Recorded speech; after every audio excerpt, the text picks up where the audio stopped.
ತಮ್ಮ. ಓಂ ಶಾಂತಿ. ಇವತ್ತು ಭಾನುವಾರ, ಅವ್ಯಕ್ತ ಮುರುಳಿ. ಬಾಬಾ ಇವತ್ತು ಸಮಯದ ಕೂಗನ್ನು ಕೇಳಿ ಮಕ್ಕಳೇ ದಾತರಾಗಿ ಎಲ್ಲರಿಗೂ ಕೂಡ ಕೊಡ್ತಾ ಹೋಗ್ಬೇಕಂತೆ. ಎಂದಿನಂತೆ ನೀನೇ ಶುರು ಮಾಡೋ ತಮ್ಮ. ಓಂ ಶಾಂತಿ ಅಣ್ಣ. ಅಣ್ಣ, ಇವತ್ತು ಬಾಬಾ ಸಮಯದ ಕೂಗು ದಾತ ಆಗಿ ಎನ್ನುವ ಮುರುಳಿಯನ್ನು ಹೇಳಿದ್ದಾರೆ. ಇಂದು ಸರ್ವಶ್ರೇಷ್ಠ ಭಾಗ್ಯವಿದಾತ ಸರ್ವಶಕ್ತಿಗಳ ದಾತ ಬಾಬ್ ದಾದಾರವರು 4 ಕಡೆಯ ಸರ್ವ ಮಕ್ಕಳನ್ನು ನೋಡಿ ಹರ್ಷಿತರಾಗ್ತಾ ಇದ್ದಾರೆ. ಮಧುಬನದಲ್ಲಾಗಿರಲಿ, ಸಮ್ಮುಖದಲ್ಲಾಗಿರಲಿ, ದೇಶ ವಿದೇಶದಲ್ಲಿ ನೆನಪಿನಲ್ಲಿದ್ದು ಕೇಳುತ್ತಿರಬಹುದು, ನೋಡುತ್ತಿರಬಹುದು, ಎಲ್ಲಿಯೇ ಕುಳಿತಿರಲಿ ಅದರ ಹೃದಯದ ಸಮೀಪದಲ್ಲಿದ್ದಾರೆ ಅಂತ ಹೇಳ್ತಿದ್ದಾರೆ. ನೀವೆಲ್ಲರೂ ಸಹ ಹರ್ಷಿತರಾಗುತ್ತಿದ್ದೀರಿ ಅಲ್ಲವೇ? ಮಕ್ಕಳು ಹರ್ಷಿತ ಹಾಗೂ ಬಾಬ್ ದಾದಾರವರು ಸಹ ಹರ್ಷಿತ. ಇದೇ ಹೃದಯದ ಸದಾ ಸತ್ಯವಾದ ಹರ್ಷ ಇಡೀ ಪ್ರಪಂಚದ ದುಃಖವನ್ನು ದೂರ ಮಾಡುವಂತಹದ್ದಾಗಿದೆ. ಈ ಹೃದಯದ ಹರ್ಷ ಆತ್ಮಗಳಿಗೆ ತಂದೆಯ ಅನುಭವ ಮಾಡಿಸುವಂತಹದ್ದಾಗಿದೆ. ಯಾಕೆಂದರೆ ತಂದೆಯು ಸಹ ಸದಾ ಸರ್ವ ಆತ್ಮರ ಪ್ರತಿ ಸೇವಾಧಾರಿಯಾಗಿದ್ದಾರೆ. ಹಾಗೂ ನೀವೆಲ್ಲರೂ ಮಕ್ಕಳು ತಂದೆಯ ಜೊತೆ ಸೇವೆಯಲ್ಲಿ ಜೊತೆಗಾರರಾಗಿದ್ದೀರಿ ಅಲ್ವೇ? ತಂದೆಯ ಜೊತೆಯಾಗಾರ ಆಗೋದು ಹಾಗೂ ವಿಶ್ವದ ದುಃಖವನ್ನು ಪರಿವರ್ತನೆ ಮಾಡಿ ಸದಾ ಖುಷಿಯಾಗಿರುವ ಸಾಧನವನ್ನು ಕೊಡುವ ಸೇವೆಯಲ್ಲಿ ಸದಾ ಉಪಸ್ಥಿತರಾಗುತ್ತೀರಿ. ಸದಾ ಸೇವಾಧಾರಿಯಾಗಿದ್ದೀರಿ. ಕೇವಲ 4 ಗಂಟೆ 6 ಗಂಟೆ ಸೇವೆ ಮಾಡುವಂತಹವರಲ್ಲ. ಪ್ರತಿಯೊಂದು ಕ್ಷಣ ಸೇವೆಯ ವೇದಿಕೆಯ ಮೇಲೆ ಪಾತ್ರವನ್ನು ಅಭಿನಯಿಸುವಂತಹ ಪರಮಾತ್ಮನ ಜೊತೆಗಾರರಾಗಿದ್ದೀರಿ. ನೆನಪು ನಿರಂತರವಾಗಿದೆ. ಇದೇ ರೀತಿ ಸೇವೆಯೂ ಸಹ ನಿರಂತರವಾಗಿದೆಯೇ? ತನ್ನನ್ನು ನಿರಂತರ ಸೇವಾಧಾರಿ ಎಂದು ಅನುಭವ ಮಾಡ್ತೀರಾ ಅಥವಾ 8-10 ಗಂಟೆ ಸೇವಾಧಾರಿಯಾಗಿದ್ದೀರಾ? ಈ ಬ್ರಾಹ್ಮಣ ಜನ್ಮವೇ ನೆನಪು ಹಾಗೂ ಸೇವೆಗಾಗಿ ಇದೆ. ಬೇರೆ ಏನಾದರೂ ಮಾಡುವುದಿದೆಯೇ? ಇಷ್ಟೇ ಅಲ್ಲವೇ? ಪ್ರತಿಯೊಂದು ಶ್ವಾಸ, ಪ್ರತಿಯೊಂದು ಕ್ಷಣ ನೆನಪು ಹಾಗೂ ಸೇವೆ ಜೊತೆಯಲ್ಲಿದೆಯೇ ಅಥವಾ ಸೇವೆಯ ಸಮಯ ಬೇರೆ ಹಾಗೂ ನೆನಪಿನ ಸಮಯ ಬೇರೆಯಾಗಿದೆಯಾ? ಇಲ್ಲ ಅಲ್ವಾ? ಒಳ್ಳೆಯದು ಸಮತೋಲನ ಇದೆಯೇ ಎಂದು ಬಾಬಾ ಕೇಳ್ತಿದ್ದಾರಣ್ಣ. ಒಂದು ವೇಳೆ 100% ಸೇವೆ ಇದ್ದರೆ 100% ನೆನಪು ಸಹ ಇದೆಯಾ ಅಂತ ಕೇಳ್ತಿದ್ದಾರಣ್ಣ. ಬಾಪ್ ದಾದಾರವರು ನೋಡುತ್ತಿದ್ದರು. ಮಕ್ಕಳಿಗಾಗಿ ಸಮಯದ ಕರೆ ಏನಾಗಿದೆ? ವಿಶ್ವಕ್ಕಾಗಿ ಸೇವೆಗಾಗಿ ಬಾಪ್ ದಾದಾರವರು ಸೇವೆಯ ಜೊತೆಗಾರರಂತೂ ಆಗಿದ್ದಾರೆ. ಆದರೆ ಬಾಪ್ ದಾದಾರವರು ನೋಡುತ್ತಿದ್ದಾರೆ ಮಕ್ಕಳಿಗಾಗಿ ಸಮಯದ ಕರೆ ಏನಾಗಿದೆ. ನೀವು ಕೂಡ ಸಮಯದ ಕರೆ ಏನಾಗಿದೆ ಎಂದು ತಿಳಿದಿದ್ದೀರಲ್ಲವೇ? ತಮಗಾಗಿ ಯೋಚಿಸಿ ಸೇವೆಯ ಪ್ರತಿಯಾಗಿ ಭಾಷಣವನ್ನಂತೂ ಮಾಡುತ್ತಿರುವಿರಿ. ಆದರೆ ತಮಗಾಗಿ ತಮ್ಮೊಂದಿಗೆ ಕೇಳಿಕೊಳ್ಳಿ, ನಮಗಾಗಿ ಸಮಯದ ಕರೆ ಏನಾಗಿದೆ? ವರ್ತಮಾನ ಸಮಯದ ಕರೆ ಏನಾಗಿದೆ? ಬಾಪ್ ದಾದಾರವರು ನೋಡುತ್ತಿದ್ದರು. ಈಗಿನ ಸಮಯದ ಅನುಸಾರ ಪ್ರತಿ ಸಮಯ ಪ್ರತಿಯೊಂದು ಮಗುವಿನಲ್ಲಿ ದಾತಾತನದ ಸ್ಮೃತಿ ಇನ್ನಷ್ಟು ಹೆಚ್ಚಾಗಬೇಕು. ಸ್ವ ಉನ್ನತಿಯ ಪ್ರತಿಯಾಗಿ ದಾತಾತನದ ಭಾವ ಆಗಿರಲಿ. ಸರ್ವರ ಪ್ರತಿ ಸ್ನೇಹ ಇಮರ್ಜ್ ರೂಪದಲ್ಲಿ ಕಾಣಿಸಲಿ.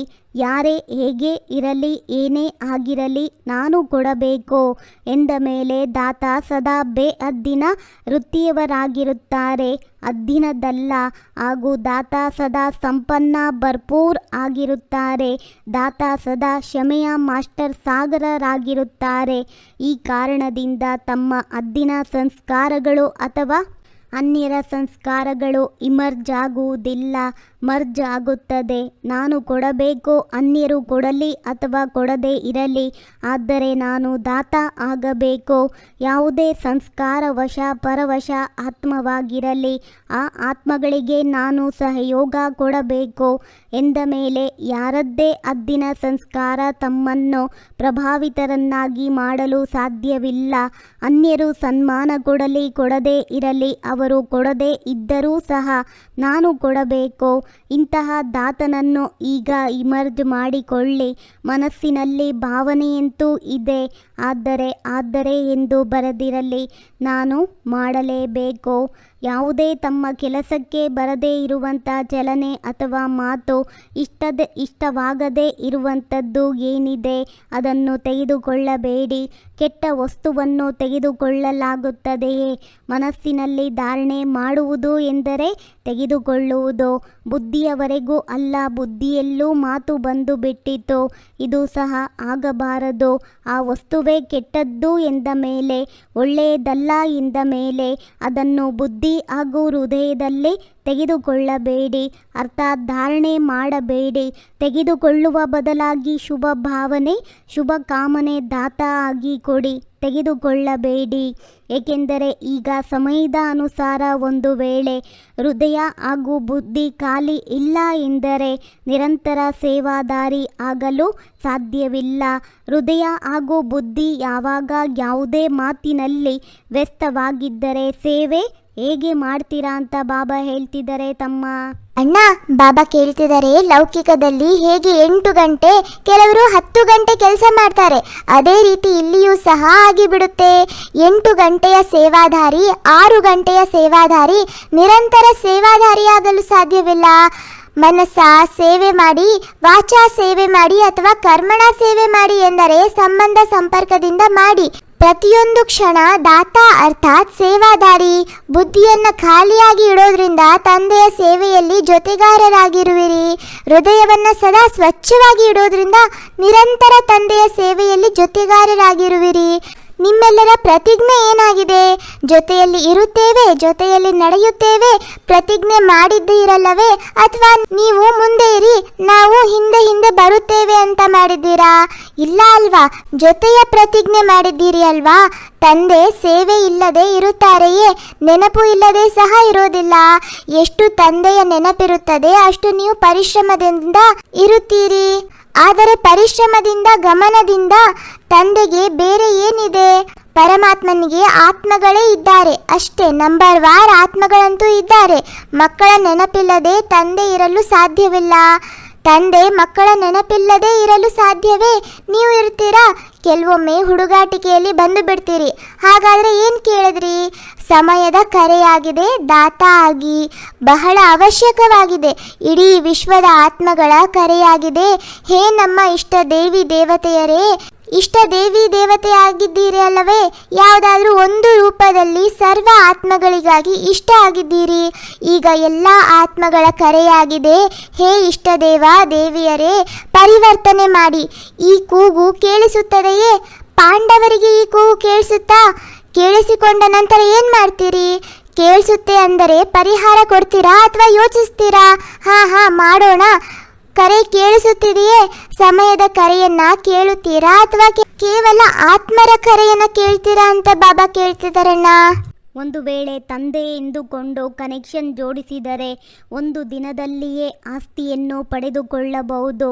ಈಗಲ್ಲ, ಹೌದು ಚೆನ್ನಾಗಿದೆ, ಯಾವುದೋ ಒಂದು ಶಕ್ತಿ ಇದೆ, ತಿಳುವಳಿಕೆಯಲ್ಲಿ ಬರುತ್ತದೆ. ಈ ರೀತಿ ಎಲ್ಲ ಆಸ್ತಿಗೆ ಅಧಿಕಾರಿಗಳು ಮಕ್ಕಳಾಗಿರುತ್ತಾರೆ. ತಿಳಿದುಕೊಳ್ಳುವವರು ನೋಡುವವರು ಅಲ್ಲ. ಒಂದು ವೇಳೆ ಒಂದು ದಿನದಲ್ಲಿಯೂ ಸಹ ಹೃದಯದಿಂದ ತಂದೆ ಎಂದುಕೊಂಡರೆ ಆಸ್ತಿಯ ಅಧಿಕಾರಿ ಆಗಬಹುದು. ನೀವು ಎಲ್ಲರೂ ಆಸ್ತಿಯ ಅಧಿಕಾರಿಗಳಾಗಿದ್ದೀರಲ್ಲವೇ? ನೀವಂತೂ ಬ್ರಹ್ಮ ಕುಮಾರ ಕುಮಾರಿಯರಾಗಿದ್ದೀರಲ್ಲವೇ? ಅಥವಾ ಇನ್ನೂ ಆಗುತ್ತಿರುವಿರಾ? ಆಗಿಬಿಟ್ಟಿದ್ದೀರಾ ಅಥವಾ ಇನ್ನೂ ಆಗುತ್ತಿದ್ದೀರಾ? ಯಾರು ನಿಮ್ಮನ್ನು ಬದಲಾಯಿಸಲು ಆಗುವುದಿಲ್ಲವೇ? ಬ್ರಹ್ಮ ಕುಮಾರ ಕುಮಾರಿಯರ ಬದಲಾಗಿ ಕೇವಲ ಕುಮಾರ ಕುಮಾರಿಯರು ಆಗಲು ಸಾಧ್ಯವಿಲ್ಲ ಅಲ್ಲವೇ? ಬ್ರಹ್ಮ ಕುಮಾರ ಹಾಗೂ ಕುಮಾರಿ ಆಗುವುದರಲ್ಲಿ ಎಷ್ಟು ಲಾಭವಿದೆ? ಒಂದು ಜನ್ಮದ ಲಾಭವಲ್ಲ, ಅನೇಕ ಜನ್ಮಗಳ ಲಾಭ. ಪುರುಷಾರ್ಥ ಅರ್ಧ ಜನ್ಮ ಅಥವಾ ಮುಕ್ಕಾಲು ಜನ್ಮ ಹಾಗೂ ಅನೇಕ ಜನ್ಮಗಳ ಪ್ರಾರಬ್ಧ. ಇದರಲ್ಲಿ ಲಾಭವೇ ಲಾಭವಿದೆ ಅಲ್ಲವೇ? ಬಾಪ್ ದಾದಾರವರು ಸಮಯದ ಅನುಸಾರ ವರ್ತಮಾನ ಸಮಯ ವಿಶೇಷವಾಗಿ ಒಂದು ಮಾತಿನ ಗಮನವನ್ನು ತರಿಸುತ್ತಾರೆ. ಏಕೆಂದರೆ ಬಾಪ್ ದಾದಾರವರು ಮಕ್ಕಳ ಫಲಿತಾಂಶವನ್ನು ನೋಡುತ್ತಿರುತ್ತಾರೆ ಎಂದ ಮೇಲೆ ಫಲಿತಾಂಶದಲ್ಲಿ ನೋಡಲಾಯಿತು. ಸಾಹಸ ಬಹಳ ಚೆನ್ನಾಗಿದೆ, ಲಕ್ಷ್ಯವೂ ಸಹ ಬಹಳ ಚೆನ್ನಾಗಿದೆ. ಲಕ್ಷ್ಯದ ಅನುಸಾರ ಇನ್ನೂ ಲಕ್ಷ್ಯ ಹಾಗೂ ಲಕ್ಷಣ ಇದರಲ್ಲಿ ಅಂತರವಿದೆ. ಲಕ್ಷ್ಯ ಎಲ್ಲರದ್ದು ನಂಬರ್ 1 ಇದೆ. ಬಾಪ್ ದಾದಾರವರು ಯಾರನ್ನೇ ನಿಮ್ಮ ಲಕ್ಷ್ಯ 21 ಜನ್ಮಗಳಿಗಾಗಿ ರಾಜ್ಯ ಭಾಗ್ಯ ತೆಗೆದುಕೊಳ್ಳುವುದಾಗಿದೆಯೇ, ಸೂರ್ಯವಂಶೀಯರಾಗುವುದಾಗಿಯೇ ಅಥವಾ ಚಂದ್ರವಂಶೀಯರಾಗುವುದಾಗಿಯೇ ಎಂದು ಕೇಳಿದರೆ ಎಲ್ಲರೂ ಯಾವುದಕ್ಕೆ ಕೈ ಎತ್ತುವಿರಿ? ಸೂರ್ಯವಂಶೀಯರಾಗುವುದರಲ್ಲಿ ಅಲ್ಲವೇ? ಯಾರಾದರೂ ಚಂದ್ರವಂಶಿ ಆಗಲು ಬಯಸುವವರು ಇದ್ದೀರಾ? ಯಾರೂ ಇಲ್ಲ. ಒಳ್ಳೆಯದಾಗಿದೆ. ಇಲ್ಲವಾದರೆ ಆ ಸೀಟ್ ಖಾಲಿಯಾಗಿ ಉಳಿದುಕೊಂಡು ಬಿಡುತ್ತದೆ ಎಂದ ಮೇಲೆ ಎಲ್ಲರ ಲಕ್ಷ್ಯ ಬಹಳ ಚೆನ್ನಾಗಿದೆ. ಲಕ್ಷ್ಯ ಹಾಗೂ ಲಕ್ಷಣದ ಸಮಾನತೆ, ಇದರ ಮೇಲೆ ಗಮನವನ್ನು ಕೊಡುವುದು ಅವಶ್ಯಕವಾಗಿದೆ. ಇದರ ಕಾರಣ ಏನಾಗಿದೆ ಅಂತ ಬಾಬಾ ಕೇಳ್ತಿದ್ದಾರೆ ತಮ್ಮ. ಅಣ್ಣ, ಬಾಬಾ ಹೇಳ್ತಿದ್ದಾರೆ ಇಂದು ವಿದೇಶಿಯರಿಗೆ ವಿಶೇಷ ಚಾನ್ಸ್ ಸಿಕ್ಕಿದೆ. ಒಳ್ಳೆಯದಾಗಿದೆ. ಮೊದಲ ಚಾನ್ಸ್ ವಿದೇಶಿಯರು ತೆಗೆದುಕೊಂಡರು. ಅತಿ ಪ್ರಿಯರಾಗಿದ್ದೀರಿ ಅಲ್ಲವೇ? ಎಲ್ಲರಿಗೂ ನಿಷೇಧಿಸಿದ್ದೇವೆ ಹಾಗೂ ವಿದೇಶಿಯರಿಗೆ ನಿಮಂತ್ರಣ ಕೊಟ್ಟಿದ್ದೇವೆ. ಬಾಪ್ ದಾದಾರವರಿಗೂ ಸಹ ಎಲ್ಲ ಮಕ್ಕಳ ನೆನಪಿದೆ. ಆದರೂ ಸಹ ಡಬಲ್ ವಿದೇಶಿಯರನ್ನು ನೋಡಿ, ಅವರ ಸಾಹಸವನ್ನು ನೋಡಿ ಬಹಳ ಖುಷಿಯಾಗುತ್ತೆ. ಈಗ ವರ್ತಮಾನ ಸಮಯದಲ್ಲಿ ಅಷ್ಟೊಂದು ಏರುಪೇರಿನಲ್ಲಿ ಬರುತ್ತಿಲ್ಲ. ಈಗ ಬದಲಾವಣೆ ಬಂದಿದೆ. ಶುರುವಾತಿನಲ್ಲಿ ಯಾವ ಪ್ರಶ್ನೆಗಳಿರುತ್ತಿತ್ತು? ಭಾರತದ ಕಲ್ಚರ್ ಆಗಿದೆ, ಫಾರಿನ್ ಕಲ್ಚರ್ ಆಗಿದೆ. ಈಗ ಎಲ್ಲದರ ತಿಳುವಳಿಕೆ ಬಂದಿದೆ. ಈಗ ಬ್ರಾಹ್ಮಣ ಕಲ್ಚರ್ನಲ್ಲಿ ಬಂದು ಬಿಟ್ಟಿದ್ದಾರೆ. ಭಾರತದ ಕಲ್ಚರ್ ಅಲ್ಲ, ಫಾರಿನ್ ಕಲ್ಚರ್ ಅಲ್ಲ, ಬ್ರಾಹ್ಮಣ ಕಲ್ಚರ್ನಲ್ಲಿ ಬಂದು ಬಿಟ್ಟಿದ್ದೀರಿ. ಭಾರತದ ಕಲ್ಚರ್ ಸ್ವಲ್ಪ ಕಿರಿಕಿರಿ ಮಾಡುತ್ತೆ, ಆದರೆ ಬ್ರಾಹ್ಮಣ ಕಲ್ಚರ್ ಸಹಜವಾಗಿದೆ ಅಲ್ವಾ? ಬ್ರಾಹ್ಮಣ ಕಲ್ಚರ್ ಆಗಿದೆ. ಸ್ವಮಾನದಲ್ಲಿರಿ ಹಾಗೂ ಸ್ವರಾಜ್ಯ ಅಧಿಕಾರಿಗಳಾಗಿ. ಇದೇ ಬ್ರಾಹ್ಮಣ ಕಲ್ಚರ್ ಆಗಿದೆ. ಇದು ಇಷ್ಟವಾಗುತ್ತದೆಯೇ? ಈಗ ಪ್ರಶ್ನೆಗಳಂತೂ ಇಲ್ಲ ಅಲ್ವಾ? ಭಾರತದ ಕಲ್ಚರ್ನಲ್ಲಿ ಹೇಗೆ ಬರೋದು? ಕಷ್ಟವಾಗಿದೆಯಾ? ಸಹಜವಾಗಿದೆ ಅಲ್ವಾ? ನೋಡಿ, ಆಮೇಲೆ ಅಲ್ಲಿ ಹೋಗಿ ಸ್ವಲ್ಪ ಕಷ್ಟ ಎಂದು ಹೇಳಬಾರ್ದು. ಸಹಜ ಎಂದಂತೂ ಹೇಳಿಬಿಟ್ಟೆವು. ಆದರೆ ಇದು ಸ್ವಲ್ಪ ಕಷ್ಟವಾಗಿದೆ. ಸಹಜವಾಗಿದೆಯೇ ಅಥವಾ ಕಷ್ಟವಾಗಿದೆಯೇ? ಸ್ವಲ್ಪವೂ ಕಷ್ಟ ಇಲ್ಲ ಅಲ್ವಾ? ಬಹಳ ಸಹಜವಾಗಿದೆ. ಈಗ ಎಲ್ಲ ಆಟವೂ ಪೂರ್ತಿಯಾಗಿದೆ, ಹಾಗಾಗಿ ನಗು ಬರುತ್ತೆ. ಈಗ ಪಕ್ಕ ಆಗಿಬಿಟ್ಟಿದ್ದೀರಿ. ಬಾಲ್ಯತನದ ಆಟಗಳು ಈಗ ಸಮಾಪ್ತಿಯಾಗಿ ಬಿಟ್ಟಿದೆ. ಈಗ ಅನುಭವಿ ಆಗಿದ್ದೀರಿ ಹಾಗೂ ಬಾಪ್ ದಾದಾರವರು ನೋಡುತ್ತಾರೆ. ಎಷ್ಟು ಹಳೆಯವರು ಪಕ್ಕ ಆಗುತ್ತಾ ಹೋಗುತ್ತಾರೆ, ಅಷ್ಟು ಯಾರೆಲ್ಲ ಹೊಸಬರು ಬರುತ್ತಾರೆ ಅವರು ಸಹ ಪಕ್ಕ ಆಗಿ ಚೆನ್ನಾಗಿ ಇಬ್ಬರು ಇರುತ್ತಾರೆ. ಹೃದಯದಲ್ಲಿ ಒಬ್ಬ ದಿಲಾರಾಮನನ್ನು ಸಮಾವೇಶ ಮಾಡಿಕೊಂಡು ಒಬ್ಬರೊಂದಿಗೆ ಸರ್ವ ಸಂಬಂಧದ ಅನುಭೂತಿ ಮಾಡುವಂತಹ ಸಂತುಷ್ಟ ಆತ್ಮಭಾವ ಜ್ಞಾನವನ್ನು ಅಳವಡಿಸಿಕೊಳ್ಳುವ ಸ್ಥಾನವಾಗಿದೆ ಬುದ್ಧಿ. ಆದರೆ ಪ್ರಿಯಕರನನ್ನು ಸಮಾವೇಶ ಮಾಡಿಕೊಳ್ಳುವ ಸ್ಥಾನವಾಗಿದೆ ಹೃದಯ. ಕೆಲವು ಪ್ರಿಯತಮೆಯರು ಬುದ್ಧಿಯನ್ನು ಹೆಚ್ಚು ಓಡಿಸುತ್ತಾರೆ. ಆದರೆ ಬಾಪ್ ದಾದಾ ಸತ್ಯ ಹೃದಯ ಉಳ್ಳವರ ಮೇಲೆ ರಾಜಿಯಾಗಿದ್ದಾರೆ. ಆದ್ದರಿಂದ ಹೃದಯದ ಅನುಭವ ಹೃದಯಕ್ಕೆ ಗೊತ್ತಿರುತ್ತದೆ. ಹೃದಯ ರಾಮನಿಗೆ ಗೊತ್ತಿರುತ್ತದೆ. ಯಾರು ಹೃದಯದಿಂದ ಸೇವೆ ಮಾಡುತ್ತಾರೆ ಅಥವಾ ನೆನಪು ಮಾಡುತ್ತಾರೆ ಅವರು ಪರಿಶ್ರಮ ಕಡಿಮೆ ಮತ್ತು ಸಂತುಷ್ಟತೆ ಹೆಚ್ಚು ಸಿಗುವುದು. ಹೃದಯವಂತರು ಸದಾ ಸಂತುಷ್ಟತೆಯ ಗೀತೆಯನ್ನು ಆಡುತ್ತಾರೆ. ಅವರು ಸಮಯ ಪ್ರಮಾಣ ಒಬ್ಬರ ಜೊತೆ ಸರ್ವ ಸಂಬಂಧಗಳ ಅನುಭೂತಿಯಾಗುವುದು.